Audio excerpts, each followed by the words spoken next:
Convidei para estar connosco no arranque desta antena aberta o bastonário da Ordem dos Técnicos Oficiais de Contas, Domingos Azevedo. Senhor bastonário, muito bom dia e muito obrigada pela sua colaboração. Bom dia.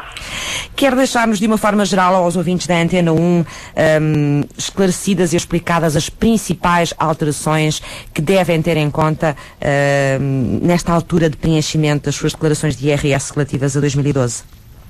Bom, antes de mais é a constatação de um facto, nada bom para os contribuintes e nada bom para a própria filosofia do imposto.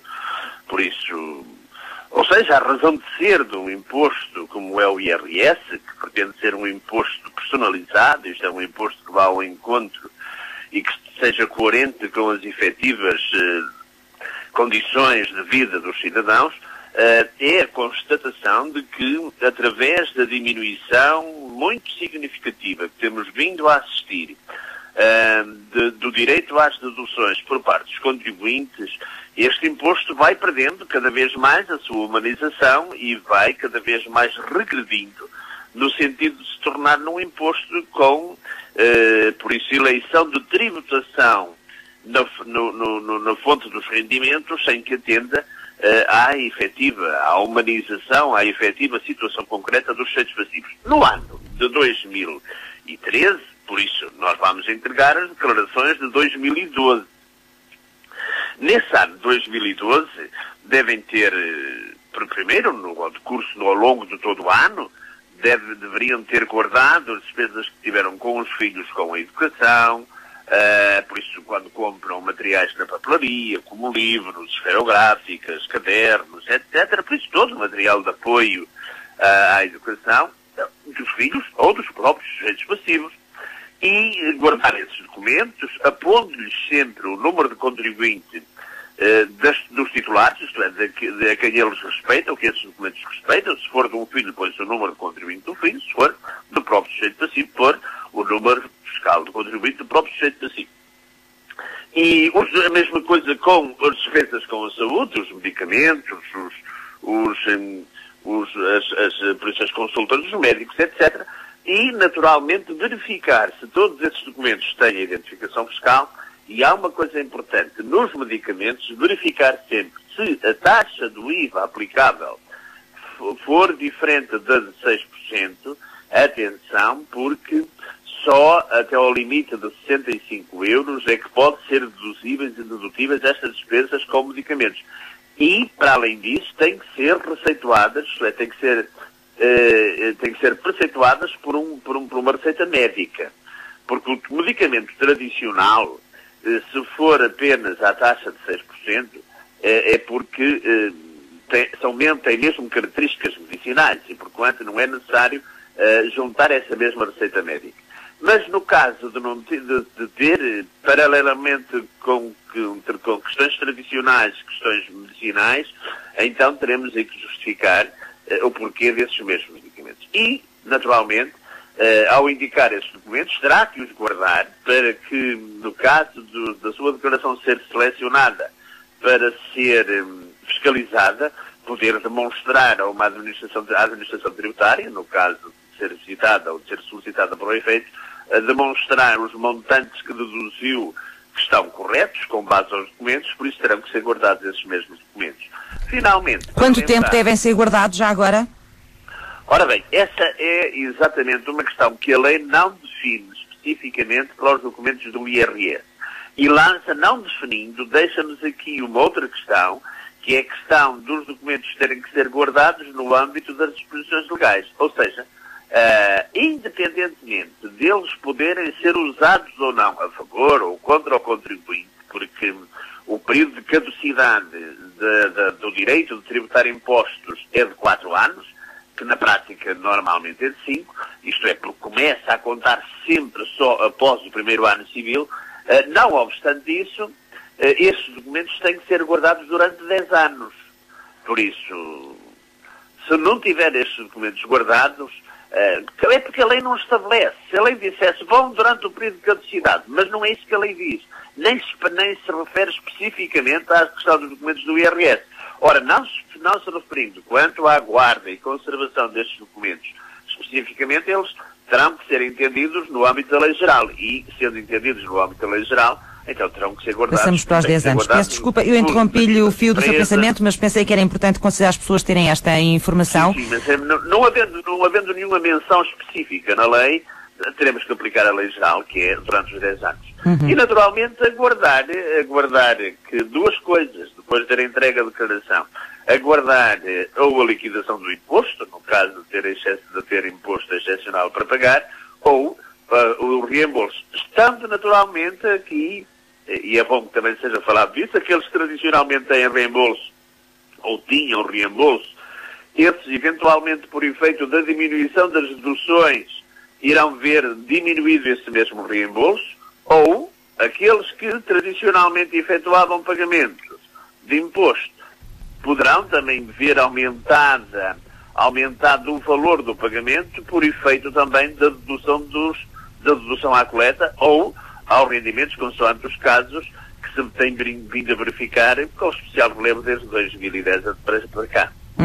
Portanto, este ano, ou melhor, o ano passado, 2012, que é o IRS que estamos a tratar agora, as declarações de IRS que estamos a tratar agora, há uma série de benefícios que são cortados ou que descem bastante, não é? Ora bem, não se poderá dizer bem cortados. Então, diminuem. Diminuem mais. Têm vindo sempre a diminuir, não é? Em função do escalão de rendimento que as pessoas se enquadram no âmbito do IRS.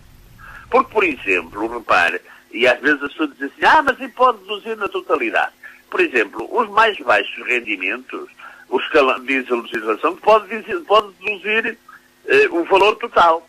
Mas, ora bem, o valor total é o limite, não é? Não tiveram nenhuma diminuição. Mas, ora bem, mas aí é ineficaz a lei. E é ineficaz porquê?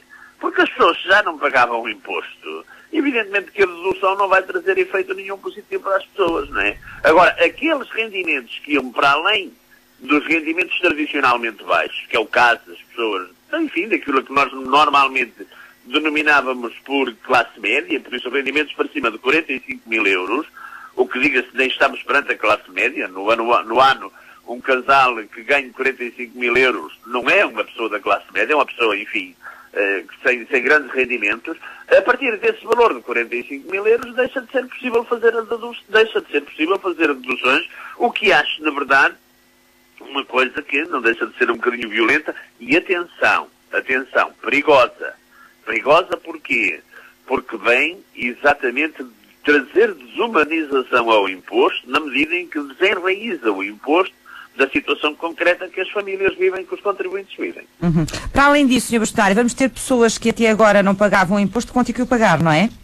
Evidentemente, e isso é mais acentuado, por exemplo, nos rendimentos provenientes da categoria A e da categoria K, isto é, nos rendimentos provenientes de trabalho e de pensões, é mais acentuado aí, na medida em que têm sido aqueles rendimentos que têm sofrido maior agravamento, não só por efeito do reenquadramento dos novos escalões, mas também e particularmente devido à diminuição muito substantiva que tem vindo a sofrer das deduções que antigamente eram aplicáveis, como, por exemplo, as deduções com a habitação, com a formação, com a saúde, em que para cima de um determinado limite, já mesmo em 2012, não podiam deduzir nada.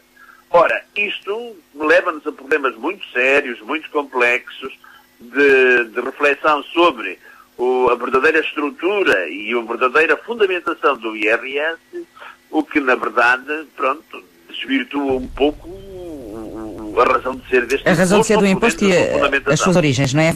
As razões pelas quais ele foi criado. Exatamente. No início desta nossa conversa, Sr. Bastonário, estava a falar de uma questão que me parece muito importante, que é a importância das pessoas, e então, nestas alturas ainda mais, planearem muito bem a sua vida e o seu ano, a pensar no ano fiscal com o qual vão ter que acertar contas a seguir.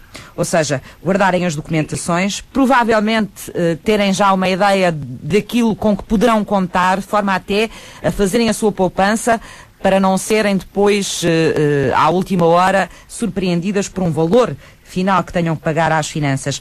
Nomeadamente em relação a este ano 2013 que estamos a viver e àquilo que vai acontecer no próximo ano, porque o de 2012 agora praticamente já está concluído, não é? O que é que as pessoas podem e devem fazer? Nós vamos ter outros agravamentos em 2013. Este ano as pessoas devem preparar o seu ano fiscal? Temos um piorar da situação. 2013, então temos dois tipos de problemas. 2013 temos o agravamento fiscal por efeito do reenquadramento dos escalões, isto é, aquelas pessoas que estavam, por exemplo, num escalão com taxa inferior, por efeito da anulação desse escalão, passaram a ficar enquadradas no escalão de taxa superior, o que antes implicavam, por exemplo, uma taxa de 10% aos seus rendimentos, quando agora vão ter que aplicar uma taxa, por exemplo, de 14% ou de 13%, vai haver aqui um agravamento fiscal.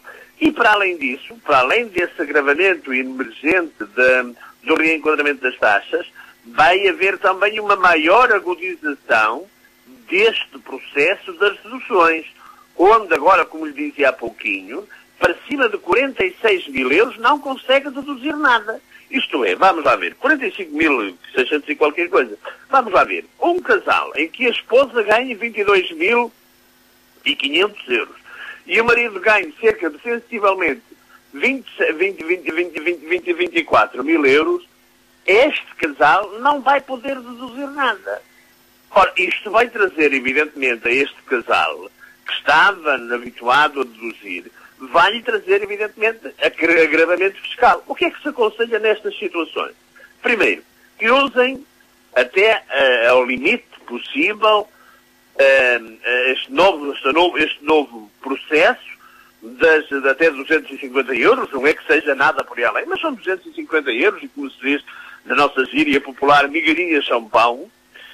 Naturalmente, que usem ao máximo a possibilidade de dedução no IRS do IVA suportado nas aquisições constantes do Decreto-Lei 198 de 2012. Ou seja, que peçam as faturinhas quando vão aos restaurantes, que peçam as faturas e se identifiquem fiscalmente quando vão aos hotéis, que peçam as faturas quando vão ao barbeiro cortar o cabelo, as senhoras quando vão fazer as suas manicures, etc. Aproveitar tudo que lhes possa influenciar positivamente no sentido de pagarem um pouquinho menos de IRS. Porque a gente por vezes tem uma certa tentação a menosprezar, dizer assim, é pouco valor, não vale a pena.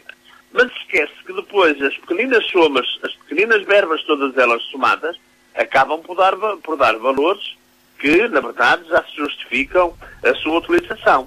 E portanto, isso é importante, fazer ao longo do ano. Há alguma forma das pessoas conseguirem fazer uma espécie de previsão daquilo que pode ser o próximo ano e que saberem já mais ou menos com o que é que contam?